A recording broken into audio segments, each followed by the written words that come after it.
என் பேரு ஷிபின். நான் முழங்கநாடுல இருந்து வரேன். நிறைய வருஷமா தெரியும்.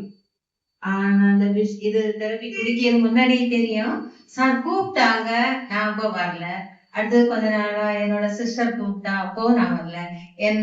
எனக்கு ஒரு ஃப்ரெண்ட் இங்க வந்துட்டு போனாங்க. அவங்க சொன்னாங்க அது உடம்புக்கு ஏதோ ப்ராப்ளம் வரும், அது போக முடியாது, எடுக்கண்டா அப்படின்னு சொன்னாங்க. நானும் அதை நினைச்சிட்டு நமக்கு இயற்கையா கிடைக்கதான் வேணும், இது போவாதேன்னு இவளே விளக்குனேன். என்னோட சிஸ்டரை விளக்குனேன். அவ அதே மீறி வந்துட்டு இருந்தா. அப்புறம் திருப்பியும் எனக்கு ரொம்ப உடம்பு முடியாம இருந்தேன். எனக்கு எல்லா நோயும் உண்டு உடம்புல, ஆனா பிரஷர் மட்டும் இல்லை.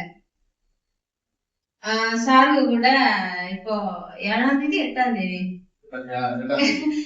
தேதி வெளியே போயிருந்தேன், ஒரு திருப்பயணம் போயிருந்தேன். அப்போ சார் நிறைய விஷயங்கள் சொன்னாங்க. யூட்ரஸ் ப்ராப்ளம் எல்லாம் சரியாகும், அவங்க ஒய்ஃபுக்கு அந்த ப்ராப்ளம் இருந்து சரியாச்சுன்னு சொன்னாங்க.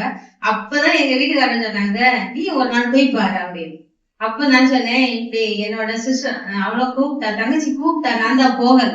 இல்ல போய் பாரு அப்படின்னு சொன்னாங்க. சரி நானும் சரி அப்படின்னு அவ கூட வந்தேன். இப்போ எனக்கு ஆனா நைட் தூங்கவே மாட்டேன். நான் அவள்கிட்ட சொல்லுவேன், நான் நைட்டு தூங்காம உருண்டு படுப்பேன், எனக்கு தூக்கம் வரல. ஆனா பகல்ல நல்லா தூங்குவேன், மாத்திரை போட்டா நல்லா தூக்கம் வரும், அப்படி இருக்கும். இப்ப இந்த தெரப்பி இங்க வந்து எடுத்ததுக்கு அப்புறம் எனக்கு பகல்ல தூங்க மாட்டேன். எப்படியாவது ஏதாவது பண்ணிட்டு அப்படியே ஓடாடிட்டே இருப்பேன். நைட்டு நல்லா தூக்கம் வரும்.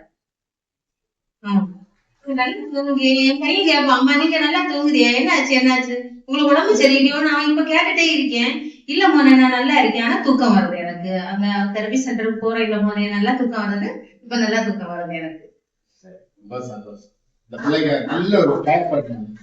நீங்க கேர் பண்றவங்க கை தட்டுறவங்க எல்லாம் இருக்கணும். கடவுளே இந்த பிள்ளை இன்னும் எல்லாம் நல்லா நல்லா ஆரோக்கியமா இருக்கணும், குடும்பத்துல எல்லாரும் ஆரோக்கியமா இருக்கும் அப்படிங்கிற நல்ல மனசோட கை தட்டினீங்க.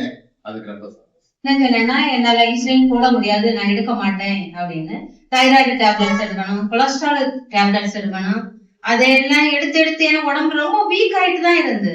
இடையில இப்போ கொஞ்ச நாளா மாத்திரை எடுக்க இல்ல. இங்க வந்ததுக்கு அப்புறம் எனக்கு மாத்திரையே தேவையில்லை.